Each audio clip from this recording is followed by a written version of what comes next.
Welcome to the Deep Dive. We're here to pull out the key insights from important sources and, well, get them straight to you. Today we're diving into the science of influence, specifically why things like soft skills, getting the sequence right, and creating safety, why these are actually the new hard skills you need. Yeah, the essential skills for leadership, for success, really. Let's start with a story that really highlights the core problem. Our source material talks about this economics PhD professor, right, at a top U.S. university, and he was just baffled by his MBA students. I mean, these are incredibly smart people. Right, super educated. Exactly. Flawless with the hard stuff, finance, accounting, complex business law, total technical wizards. They could crunch the numbers. Oh, yeah. But when it came to the people stuff, delegating, emotional intelligence, just communicating clearly, That's where things got tricky. they often failed. Badly. So the professor suggested, reasonably enough, hey, maybe we should teach these human skills. You'd think. But the response from the MBA director, it really says a lot about this ongoing bias in academia. What did he say? He just dismissed it. Yeah. Said, and this is the direct quote, "We do axioms, theorems, formulas, and principles here, hard skills. We don't get into that training stuff." Wow. Training stuff. That really ignores a huge shift happening in society, doesn't it? That professor was seeing, well, the breakdown of shared understanding right there in his classroom. We used to live more locally, shared schools, churches, community spots. There were unspoken rules, common ground. It helped bridge gaps. Right, there was a baseline assumption. Exactly. But that's largely gone. We're in this highly diverse global environment now. We're connected by technology, which is great in many ways. But it also creates way more chances for conflict, for misunderstandings, because those old unspoken rules, they just don't apply, or they're even inappropriate. So we have to be more intentional. Precisely. If we want to influence people effectively, positively, we have to actively create the frameworks, the narratives, the structures to bridge that distance. Technology and diversity demand it. Okay, so that really sets up our mission for this deep dive then. We're going to unpack a science-backed toolkit for influence. The model our sources use is called AMPLAI. It digs into motivation, attention, storytelling, and especially this idea of sequence, getting things in the right order. Because influence, at its heart, is just about having an effect, right? An effect on an outcome and hopefully positively shaping change. Let's get into it. Okay, so if the goal is having that positive effect, influencing outcomes, it really has to start inside. You have to ask, how well do you actually understand yourself? You can't really influence others effectively if you haven't done that internal work. Safe awareness. It's the absolute foundation, non-negotiable. Everything else builds on that. And that ties into emotional intelligence, EQ, which we hear about all the time. Maybe we should quickly revisit the original idea from Salovey and Mayer. They defined it as basically being able to monitor your own emotions and others' emotions. Right, distinguishing between them. Yes, and then using that information to guide how you think and what you do. It's about processing emotional data, essentially. And what's really crucial, I think, is why EQ became such a big deal. It helped explain that puzzle, The really smart person, high IQ, who struggles. Yeah, struggles to lead, struggles in teams. While maybe others with seemingly less raw intelligence just thrive. Because EQ isn't fixed at birth, right? That's the key. Exactly. It's not hardwired. You can actually work on it, strengthen it throughout your life. Yeah. That gives us a lot of agency. And this isn't just like personal fluff. This has real business implications, measurable ones. We looked at some Korn Ferry research. It showed that employees in companies that were performing poorly, talking lagging stock prices here, they were 79% more likely to have low overall self-awareness compared to people at solid, stable companies. 79%. That's huge. It's a massive difference. But here's the kicker, the really concerning part. This comes from Taisha Urich's work. She found only about 10 to 15% of people who think they're self-aware actually are. Wait, only to 15%. Yeah. So true self-awareness, it's incredibly rare. And here's the paradox.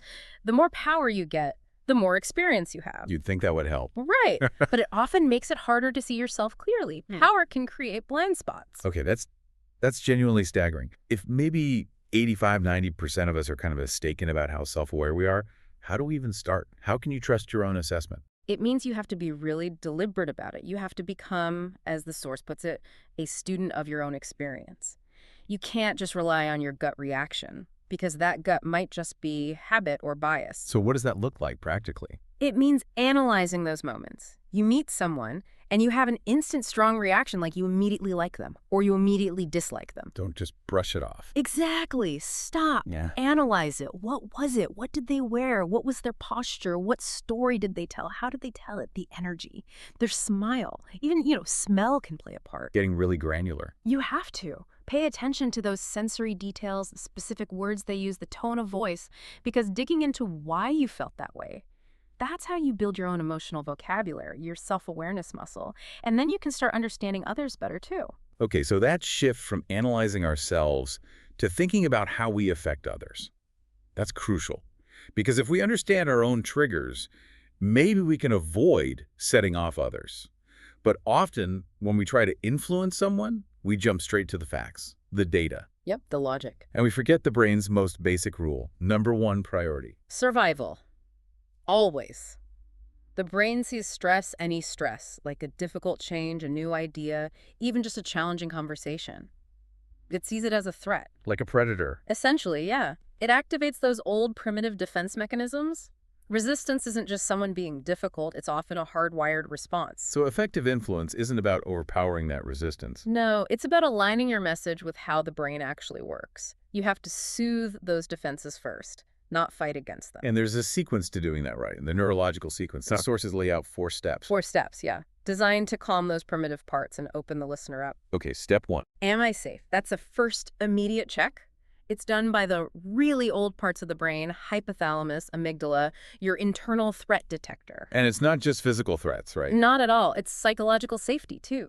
Fear of judgment, fear of looking stupid, fear of criticism, anxiety about change.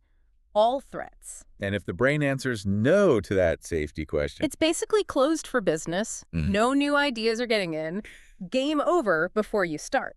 any quick ways to signal safety? Simple things can help. Like if you're giving a talk, maybe walk the room beforehand, shake a few hands. That little bit of physical connection can actually boost psychological safety. Okay, so safety first. What's step 2? Step 2, do you care about me? Once the immediate threat level is down, this question engages the limbic system. The emotion center. Exactly. Emotions, values, memory, it's all in there. And here's what's mind-blowing. The sheer processing power difference. When your brain is making decisions, that emotional limbic system, it has something like 35,000 times more neurons firing than the logical part. 35,000 times. Yeah. Think of it like your logical brain is reading a memo, but your emotional brain is directing a full-on Hollywood blockbuster. The blockbuster always wins attention. Always. It proves you have to connect emotionally, make the person feel valued before they'll even start processing your logical point. Okay, safe, cared for, then what? Step 3. Step 3. Is this engaging? Now we can start talking to the cerebral cortex, the logic center. But you have to keep its attention. How do you do that? Stimuli and novelty. The brain craves newness. Our sources mention how movies and TV shows constantly play with this. They use novelty, gives you a little dopamine hit, and then tension or suspense, norepinephrine. It keeps blood flowing to the brain if you're boring. The brain literally checks out, physically. Pretty much. Blood flow redirects. They physiologically disengage. Okay, safety, care, engagement. What's the final step? Step 4. Step 4. Is this inspiring?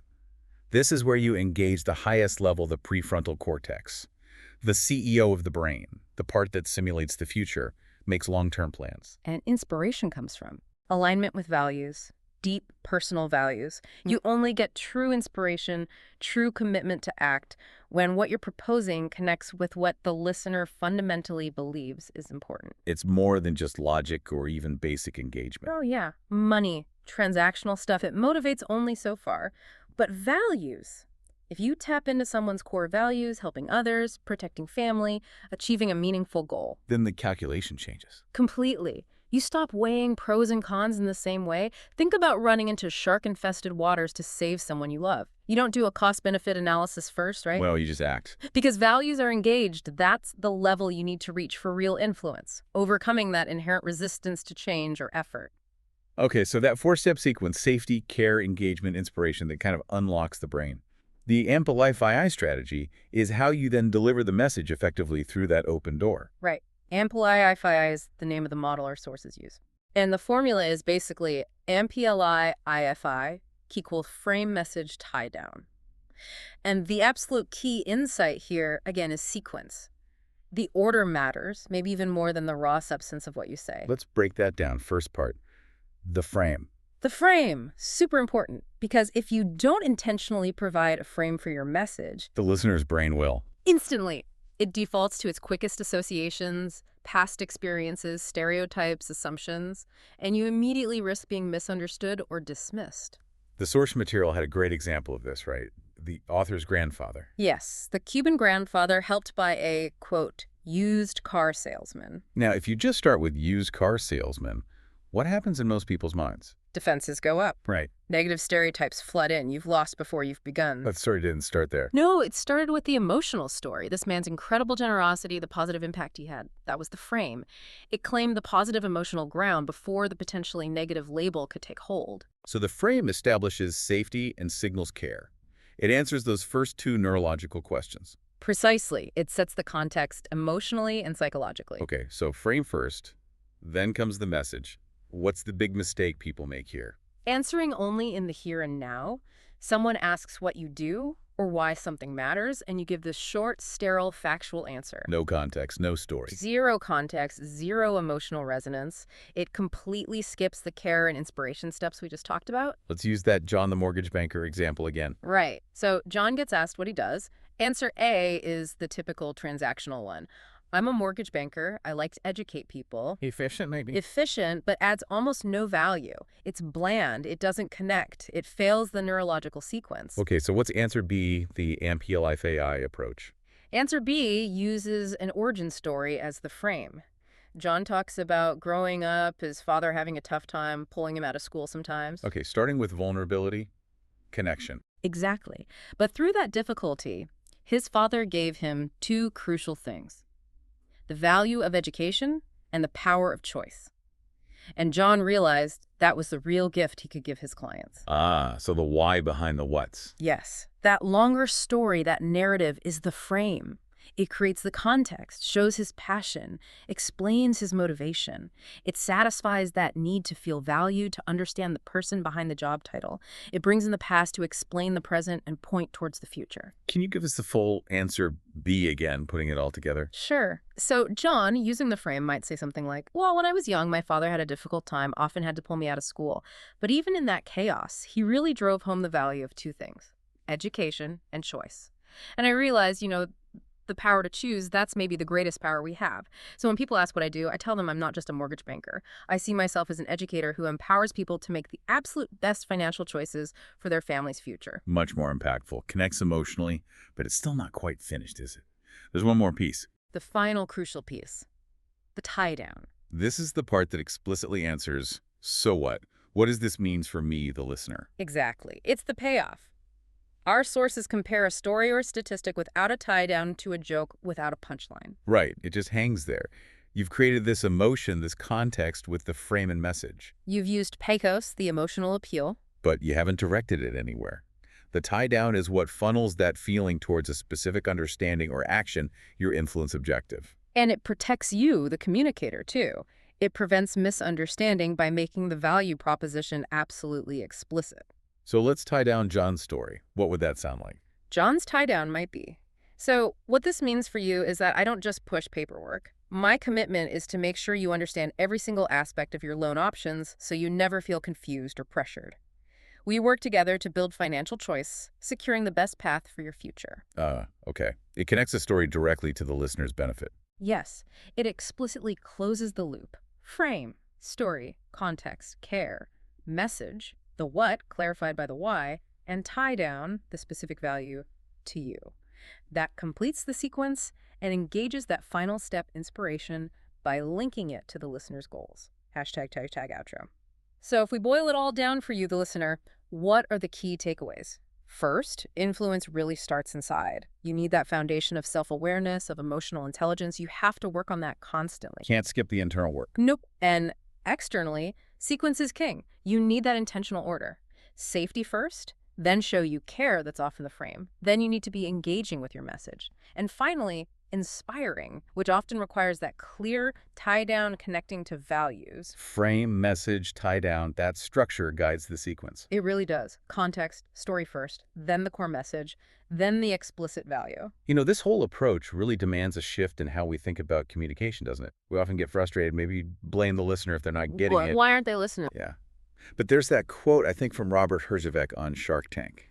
Something like Oh, yeah. It's not my responsibility to listen. It's your responsibility to make me hear. That's it. It puts the ownership squarely on the communicator. You have to make yourself clear, make yourself heard, make the connection. Taking that ownership is fundamental to leading, to influencing effectively. And really understanding and using this frame, message, tie down structure, it's more than just a technique, isn't it? It feels like it's about digging deep to figure out your own purpose, your own why. It absolutely is. That's how you genuinely fulfill step 4, inspiration. Your authentic story is the inspiration. So where does that leave you, our listener? Well, you've got the tools now. The science of sequence, the formula for structuring your message. You have what you need to really transform your communication, your impact.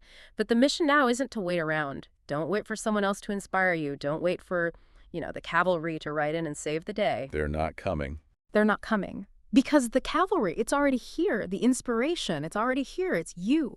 You are here to inspire people, to influence outcomes in a way that aligns with your unique purpose, your story. That's powerful. Your job now is to uncover that purpose more deeply, practice articulating it using these tools, and then, live it boldly every single day.